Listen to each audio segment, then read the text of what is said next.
Oh, thanks very much. Good morning, everybody. It's great to be here today. So today I'm going to talk a little bit about machine learning and marketing. It's a topic that's been all over every ad. Every time you talk to somebody, they're mentioning something about AI and machine learning. And we're going to speak a little bit about the practical applications of that. And I'll give you some case studies and some examples of how this was used for real. First, a little bit of an introduction about my company, Dunn Solutions. We are a digital technology company, and we say we deliver velocity to our business clients. And velocity in our world, when we talk about velocity, it's not just speed, it's speed and direction.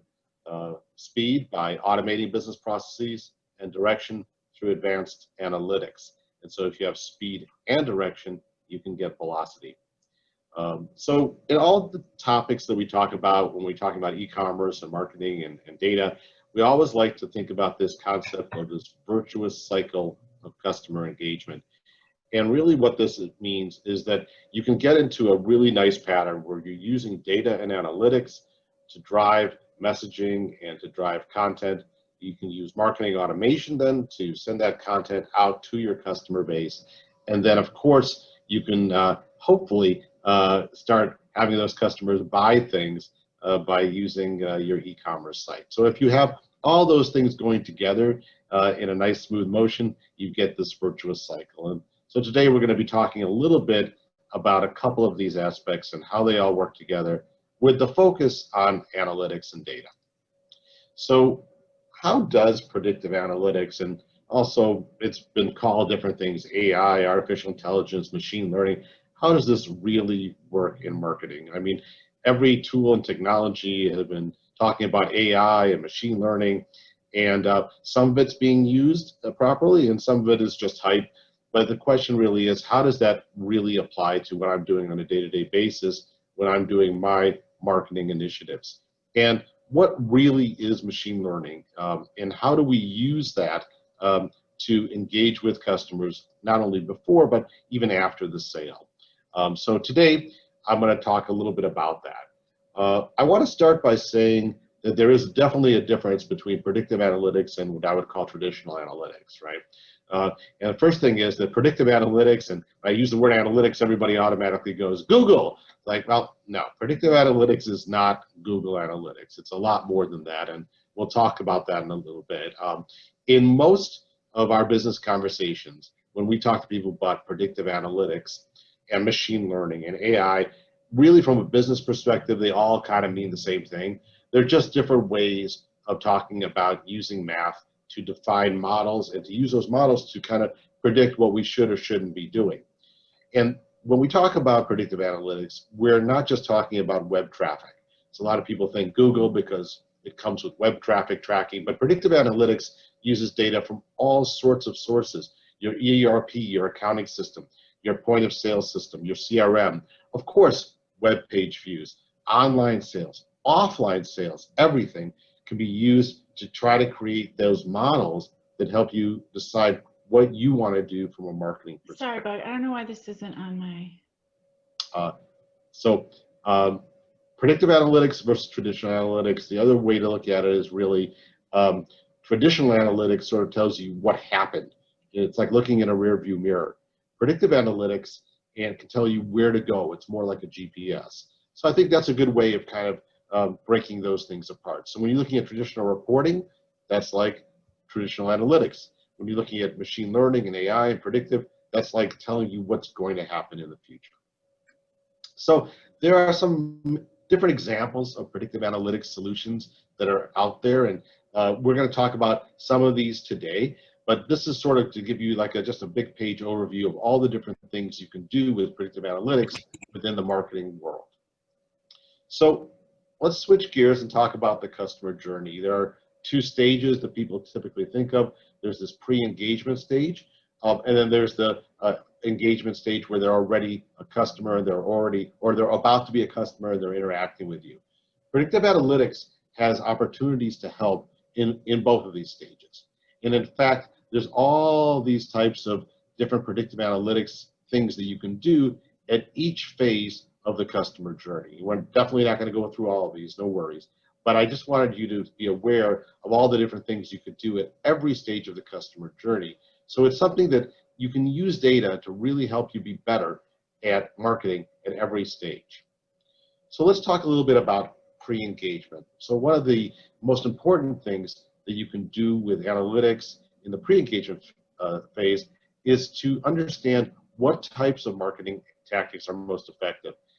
You can also figure out who is your target audience and what is the estimate of the type of demand that that target audience has for your products and services.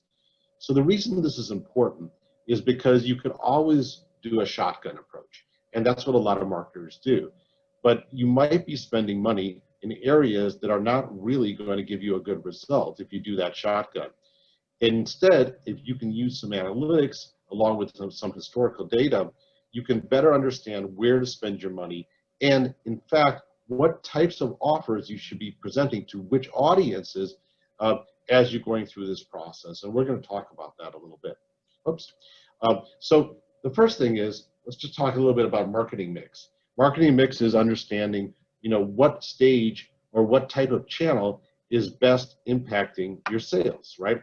So how do you know where to advertise if you're not sure which part of your ads are actually generating the most revenue? And I know there's a joke that says, you really can't tell, marketing is just, you guess. But the truth is, with predictive analytics and with marketing mix modeling, we really can tell which channel, whether it's radio, TV, billboard, direct mail, web, we can tell which channel or which combination of channels is actually doing the best. So a little bit of a case study. We changed the names to protect the innocent, but this customer of ours had about a $7 million budget, and they wanted to understand the ROI of investing in all of their different types of marketing channels. So they use TV and radio, they use paid search as well as SEO, digital display, and they even used discounting, temporary price reductions, which are like, coupons or discount codes. So they never really formally measure the return in any of these channels. So it was very difficult for them to understand, were they spending too much or too little on each one of these channels, and where should they be spending more? So we did an analysis of all the historical data, and we were able to derive for a couple of the channels, and this is just one example, we looked at paid search versus radio, what they were spending versus what their optimal spend was. And so you can see in a couple of these things, like for instance, on the radio, their current spend was down here, very low, but we found out that if they spent a little bit more, they would get a much higher return. On the flip side of it, they had kind of gone overboard on paid search. They were spending all the way out to this level, but it really wasn't having an impact on their sales beyond over here. So by readjusting where they're spending and moving dollars from one channel to another, you can have a big impact on the ROI of your marketing efforts. And what's interesting is we're not talking about always spending more money. It's not about advocating for a larger budget. It's really just reallocating your budget in the optimal way to get the most value out of your spend. So how do we do? So by reallocating their budget, we were able to generate another $2.4 million in revenue. And that was literally just by moving some dollars and spend from one channel to another. So we were able to increase their profit as well as increase their revenue. And in fact, our model predicted that was going to happen. We predicted an increase of 28%. The actual increase was 29%, so it's pretty darn close to the predicted one. And this was, again, just by reallocating some money from one channel to the other. So now if we go to the second stage, which is more of this engagement stage, where your customer is interacting with you, what type of things can we do at this stage in terms of acquisition and loyalty and retention? And there's quite a lot we can do, and we'll cover some of those things. So the first thing I want to make clear is that today's buyer really expects in their digital experiences, whether that's on the website or in email or any kind of outreach, they are expecting a personalized kind of experience. And they've come to expect that because they're dealing with these B2C customers, vendors like Amazon, who really do a great job of trying to learn about what it is that the customer wants and presenting that information to the customer. So you can see in some recent surveys that customers really do have a high expectation of personalization. Well, how do you get to personalization? You get to personalization by embracing a data culture, by capturing all the information that we were talking about at the beginning of the presentation and understanding how the interactions that your customers do end up driving into sales or end up not driving into sales. But what you can do is you can capture all of that and then combine that with both offline and online data to segment your customers into areas of interest. So identify what particular categories or products the customer should be purchasing from you based on their segmentation. And once you've done that, you can use the results of those analytics to more distinctly personalize each one of your messaging to the customer based on things they're interested in. So why do you care? Because people respond better to personalized messages, to messages about things that they are interested in versus generic messages. And I had a little blurb, a 2-minute blurb on that as well. When you get an email and it talks about a product or service that you actually are interested in, you're going to be more likely to actually read that email. So instead of doing shotgun blasts to your customer base, by using segmentation, predictive analytics, and targeting, you can do a much better job of offering that personalized message. And so what do? You can create different segments and different journeys for each one of those segments. So let's say you're a company that has a lot of different types of categories, let's say food products or food ingredients, and you've got one segment that are people that are bakers. Well, bakers might be interested in products that are sweet, sugar, flour, certain chocolates. You can put them into a segment where they're going to get messaging and email that is oriented towards the things that they're interested in. Where you might have another segment that might be interested in, in Mexican food, and that segment might be interested in spices, or again, maybe the same product, maybe flour, but they're going to be getting a different set of messaging based on their segments. So the idea is to start creating customized journeys for each one of your segments, as opposed to just doing a generic email that you send out to everybody. So when is it appropriate to send that generic email? Well, maybe at the beginning when you're not really sure what somebody's interested in, right? But then once you start gathering the data and understanding what categories and what products the customer is looking at, that's when you can do that segmentation. So you kind of go from this wide burst into this custom segment strategy.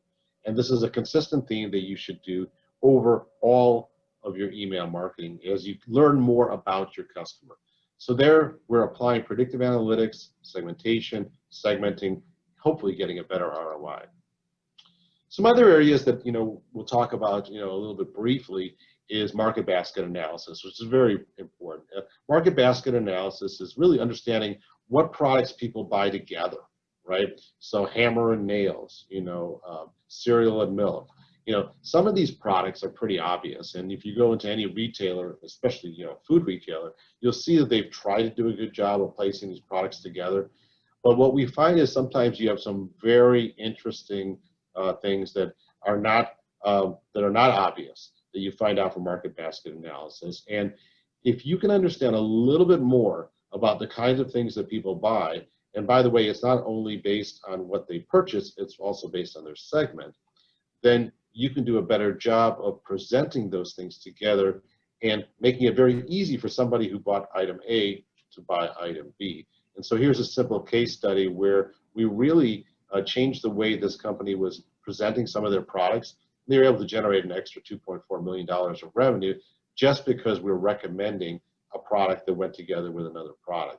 So of course there are some things that are obvious, but I will tell you, after 10 plus years of doing this, there's some pretty crazy market basket results that there's no way you would figure that out just by looking at some reports. You need to look at 50, 70, 80 variables at a time, and it's really only machine learning and predictive analytics that can let you do that. The other thing that is also very interesting is propensity.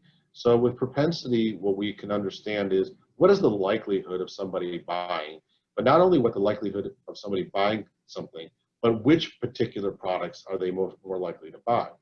So instead of just sending a customer just a generic offer, if you understood a little bit more about them, you could send them an offer with a product that they're truly interested in. And when you do that, you know, versus just sending random offers, you get a much higher click-through rate. You also, whether it's online or even offline, you get more people actually taking up your offer because you've given them something that they're actually interested in. So we use propensity a lot for that. The other thing we use propensity for as well is to understand churn. What is the likelihood that someone is going to stop buying from you as well? That's also a propensity model. So when you're doing a lot of emails, you want to make sure that you don't start spamming people. So there's a lot of different decisions you make even within emailing. So there's one email challenge is over emailing, right? And we can use machine learning and predictive analytics to understand more about which customers like to be emailed and what frequency. So we've shown that you can reduce opt-out rates by understanding that ahead of time. The other thing you can do, of course, is by understanding, again, what customers are interested in, sending them things they're interested in. And finally, you can do a combination of understanding email propensity with churn propensity, and you can start mailing certain offers to certain customers who maybe have a higher likelihood of not returning to spend time with you. So you've got a lot of different ways of using predictive analytics to do a better job when you're doing your outbound communications. And finally, offering the right discount amount. So a lot of times we see that many of our customers, when they're doing discounting, they're doing it in a sort of an ad hoc manner. They are making sort of a gut feel, you know, they've got something, a 10% discount, 15, 20%, 30%, it literally, you know, they sort of make up these numbers because they want to move product. And then the second thing they do is the timing of the discounts are also sort of ad hoc. They're kind of using their gut feel as to how much they should discount and when. And really, this is almost the easiest one to deal with. We have multiple case studies, both B2B and B2C, where we predicted what the discount should be within a certain time frame and help generate more margin and profit from our customers by doing that. So it's very critical because a lot of companies have products that tend to lose value over time. So the key one, you know, you think about it, is grocery store and fish. You know, fish when it's fresh is worth one thing. Fish that's been around for a little bit starts being worth less over time. But there's other things too. We have a customer that sells calendars every year, paper calendars. And those calendars are worth quite a bit in October, the year before, you know, like October of 2020, the 2021 calendar is worth a lot. But around the May, June time, you know, a 2021 calendar may not be worth the same thing as it was back then. So what do you have to do? Well, you have to change the price and adjust it and potentially discount as you get closer to the expiration date of the value of the product.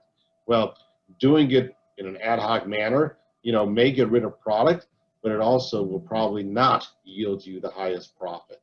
So by using predictive analytics and modeling, we can help you understand where that price point should be and when you should start discounting. And that makes a huge difference because you've already got the product. Now what you're trying to do is just get the maximum revenue and maximum profit, you know, for that product. So that's a really key thing that predictive analytics does a great job at. So those are some items that, you know, for thought as to how predictive analytics can work with marketing together to help give the right messages out to your customer base. Dunn Solutions, we kind of do a lot of things within this space, so we can help you both with the data analytics, but if you need help with execution or with the digital side of the e-commerce side, we can help you with that as well. I think we might have a few minutes. I did want to open it up for questions and see if there's some things that I could answer for the folks out there. So I am able to take any questions if there are any.